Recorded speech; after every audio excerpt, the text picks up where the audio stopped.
Hey everybody, Mr. Judson here. So let's see, we've finished up chapter 5, and so we're going to move on and start some stuff in chapter 6.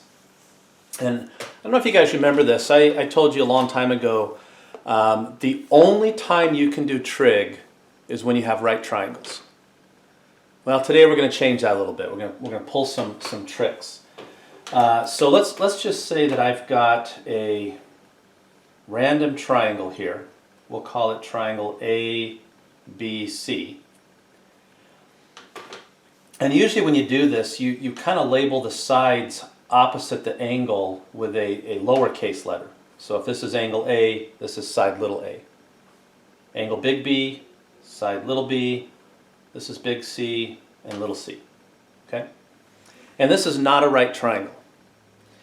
So, you know, what we say is true. Trigonometry only works with right triangles.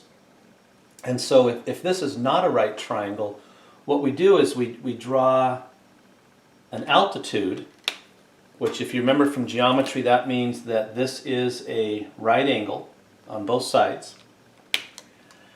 And then what I'm going to do is I'm going to call this the height of the triangle.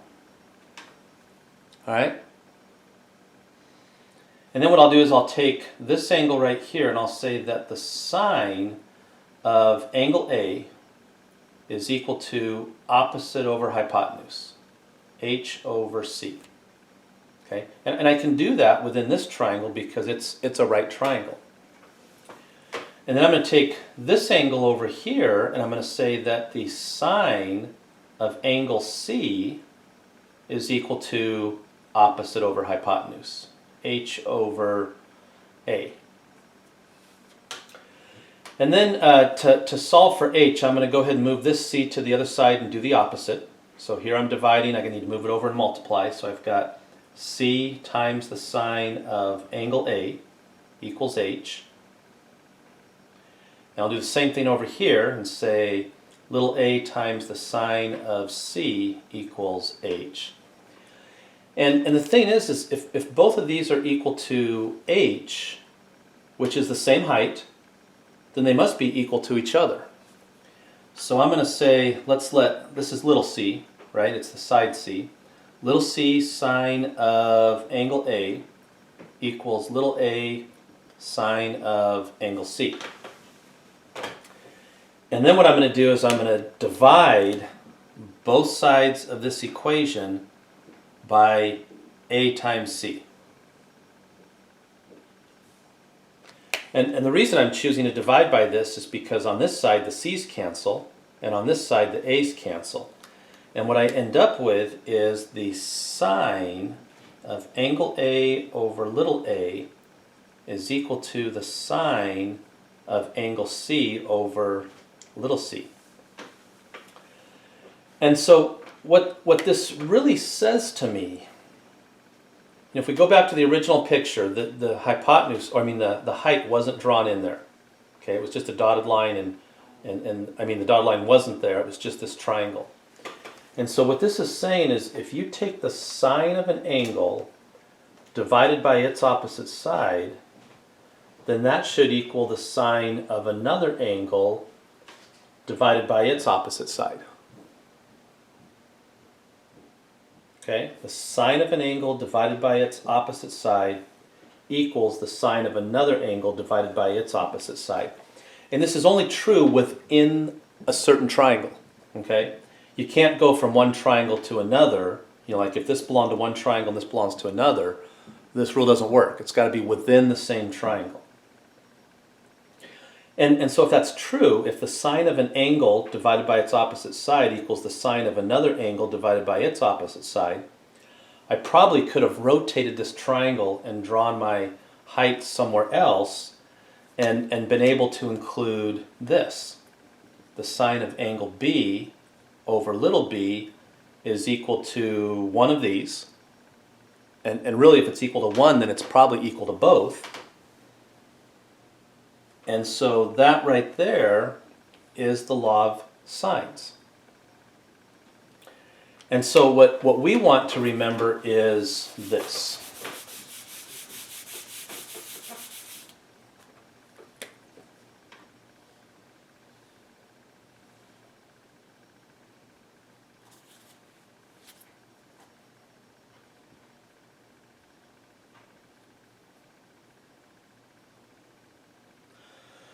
All right, so here's the same triangle we started with. What we want to remember is if you take the sine of any angle divided by its opposite side, so angle A is opposite little a, that equals the sine of angle B opposite little b, which equals the sine of angle C opposite little c. This is the law of sines.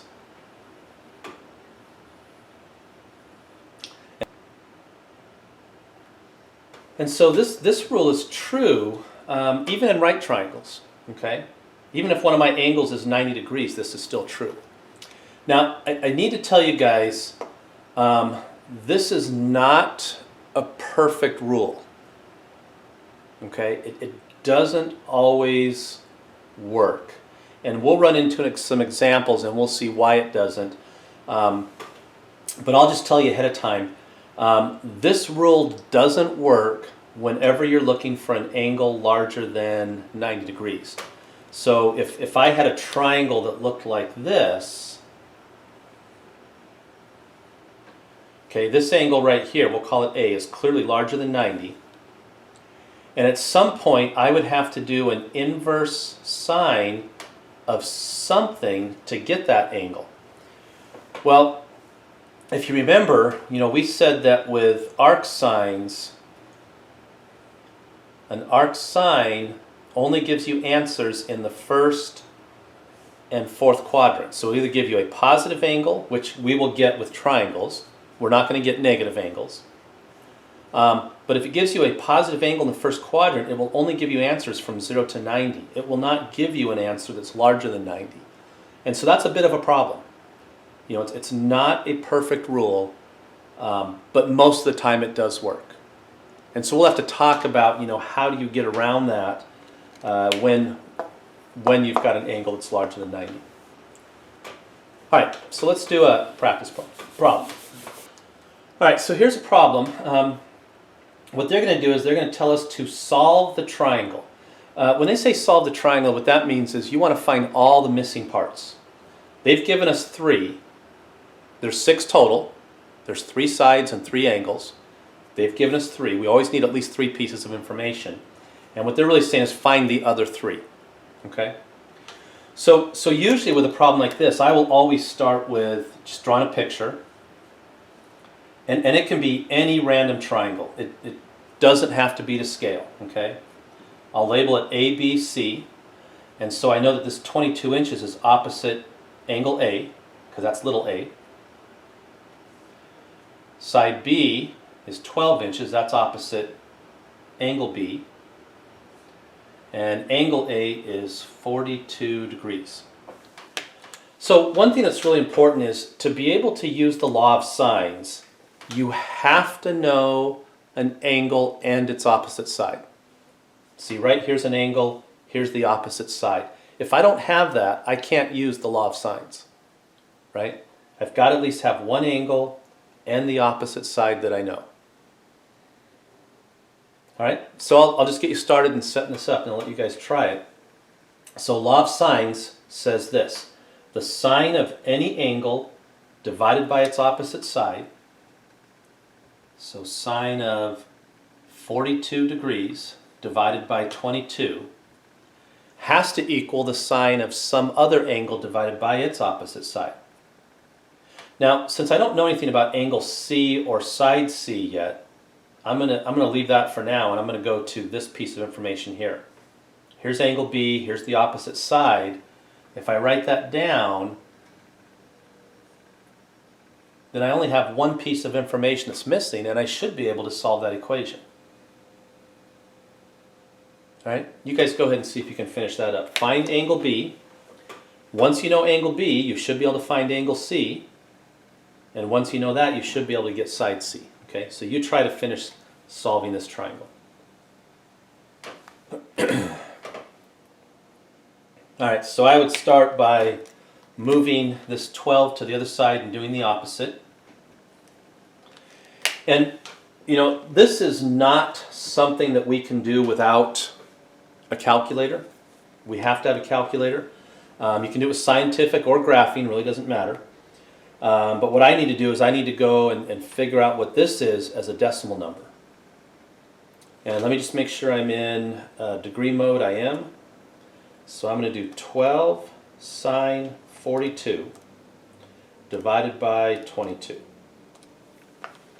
And what I got is 0.365.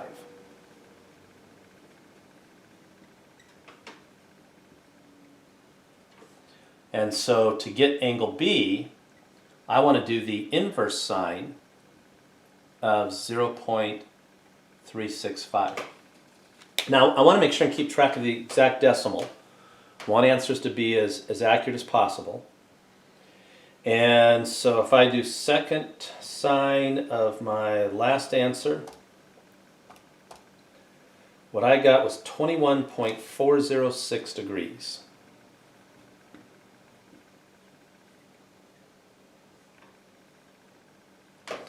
Now, if the directions don't say, how to answer this, then that's perfect. We found one of our missing pieces. We've got two more pieces to find, okay? But if they say round to the nearest minute or second, then you've got to do your convert to DMS option. Remember, that's under the angle button.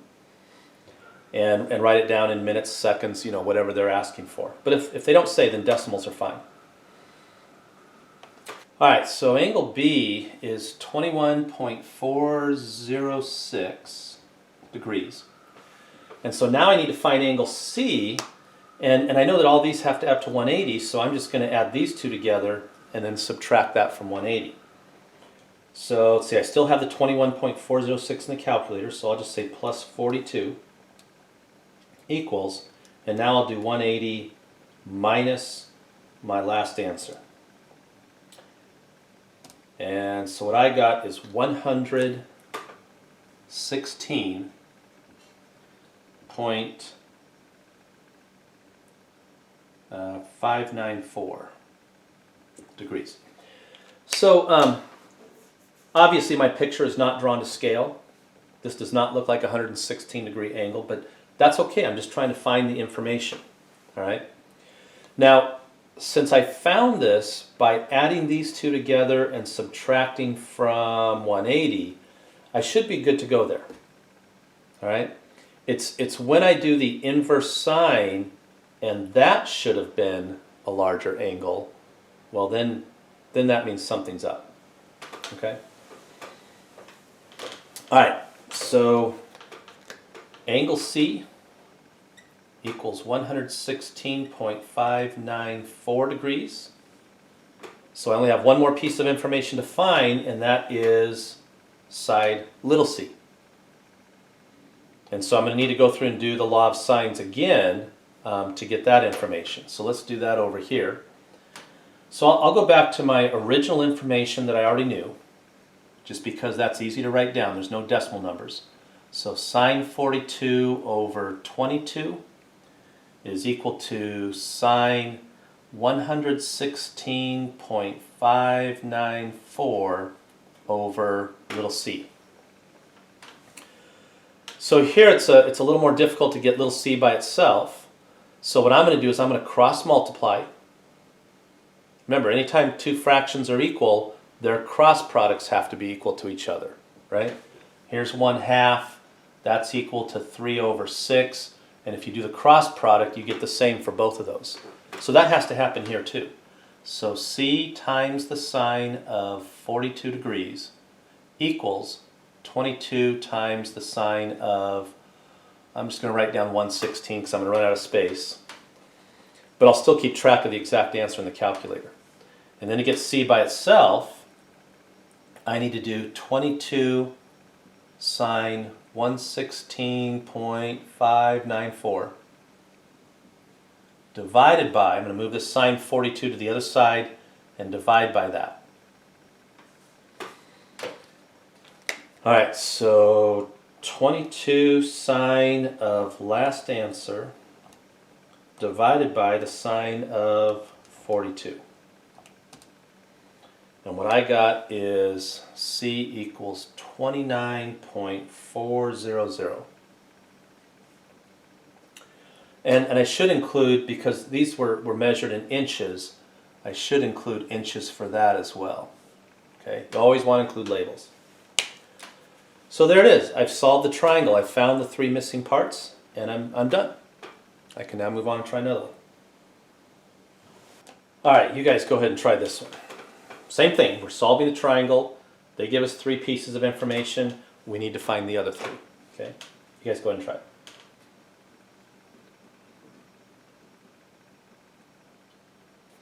So if you ever look at that and you go, is that a side or an angle? There's no degree sign. It doesn't say angle, C, so that's a side. And they're just not giving us any kind of unit of measure on this one. All right, so here's my triangle. When I do this, I just always start in the left-hand corner and then work my way around clockwise.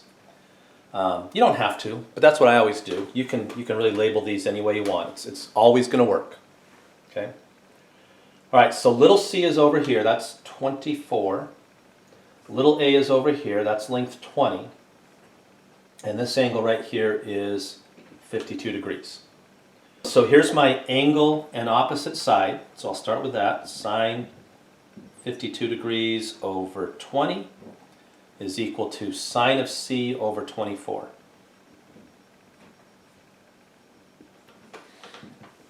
So to solve for c, I got to get that by itself. And so I'll move the 24 over here and multiply. Let me just do it this way. I'll just cross this off and write times 24 over here. And so then I'll grab the calculator, and I've got 24 sine 52 divided by 20. And I got 0.946 equals sine of angle C. So angle C will equal the inverse sine of 0.946. So if I do it on the calculator, second sine of last answer, I got angle C equals 71.017 degrees. I always want to include a degree sign with the angle. Alright, so I now know, let me just do this in a different color. I now know that this is 71.017 degrees. So I could add those two together, subtract from 180 to get angle B. And so if I do that, so I got 123.017. Now I'll do 180 minus that number. And I got 56.983. So if you want to show some work, you can show it this way. You can say angle B equals 180 minus 52 plus 71.017. And then what I got for that was 56.983 degrees.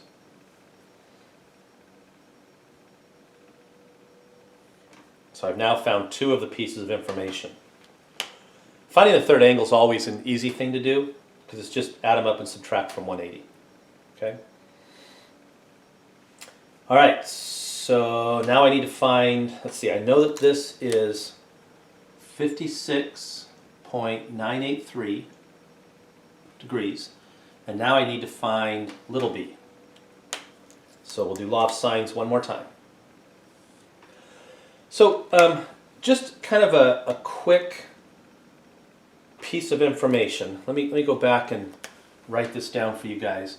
We know that sine of angle A over little a is equal to sine of B over little b, which is equal to sine of C over little c. Okay, that's the law of sines. This is what we know is true, unless we're looking for, well, it's still true, it's just hard to find that angle. It still works, even if you have an angle larger than 90, it's just when you do the inverse sine you don't find that, okay? But here's something that we should remember. This is an algebra idea. When you have fractions that are equal to each other, if you flip them all over, they're still equal.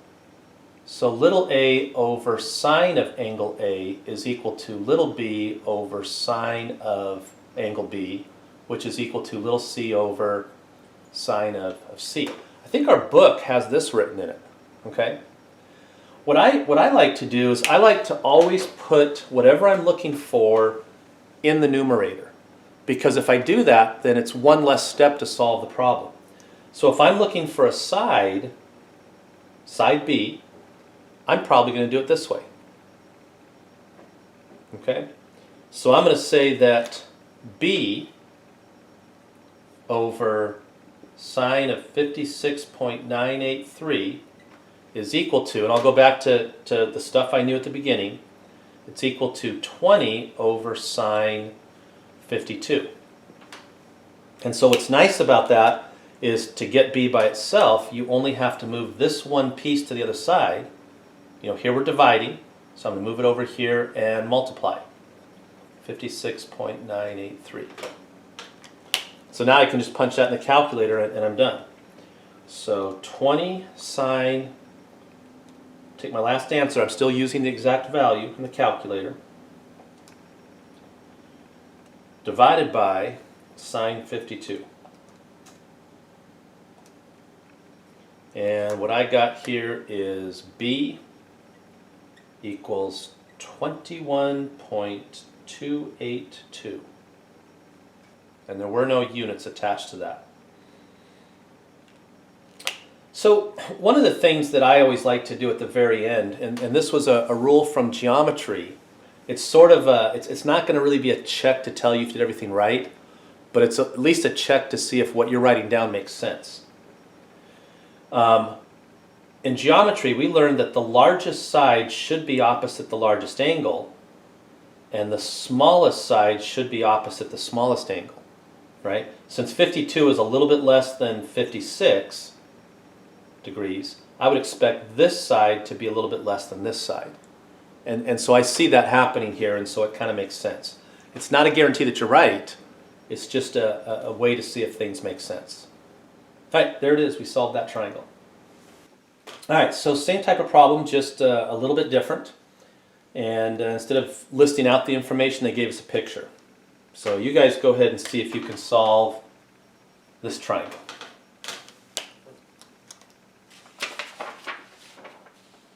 All right, so I'm looking for an angle and its opposite side. That's what I want to start with.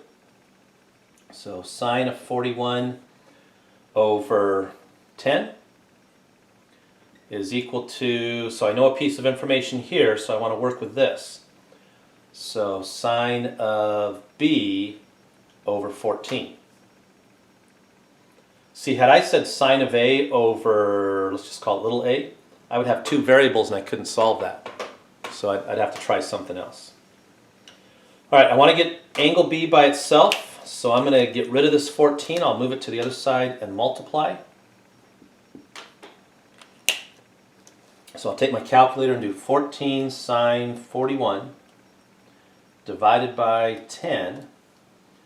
And what I get is 0.918 equals sine of B. So now I want to do the inverse sine of that. So second sine of that last number. And what I got is angle B equals 66.705 degrees. Now let's just say that in this problem they asked us to give our answer in degrees, minutes, and seconds. So I want to use that convert to DMS option on the calculator.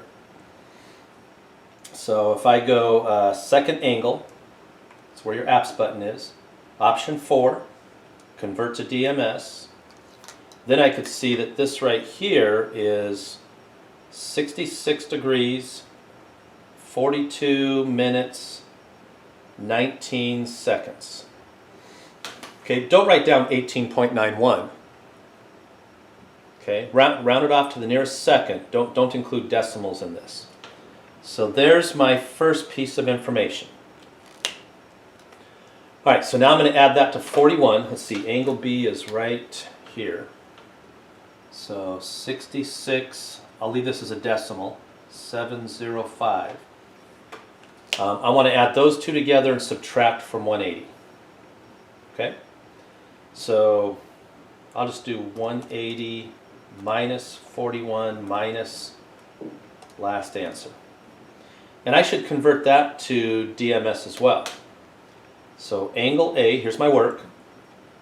180 minus 41 minus 66 degrees, 42 minutes, 19 seconds. And let's see, I got to convert that to DMS. And so what I got was 72 degrees, 17 minutes, 41 seconds. There's angle A. As a decimal, that was 72.295. So I'm okay writing down the decimals here because this is just your work, right? It's not the answer.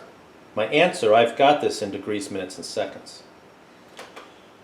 All right, so now we're looking for little a. So I'm going to say, I'm going to flip my fractions over. A over sine 72.295 is equal to, and make sure you get this set up the same way, a side over the sine of the angle. So 10 over sine 41. So to get a by itself, I'm going to move this to the other side and multiply. Boy, I can't even read that anymore. 72.295. So sine 72.295. So this is now gone. We've moved it to the other side and done the opposite. Now we've got a by itself. So 10 sine, still got that angle in my calculator, divided by sine 41. And what I got is little a equals 14.521, and they didn't give us units, so there it is. All right.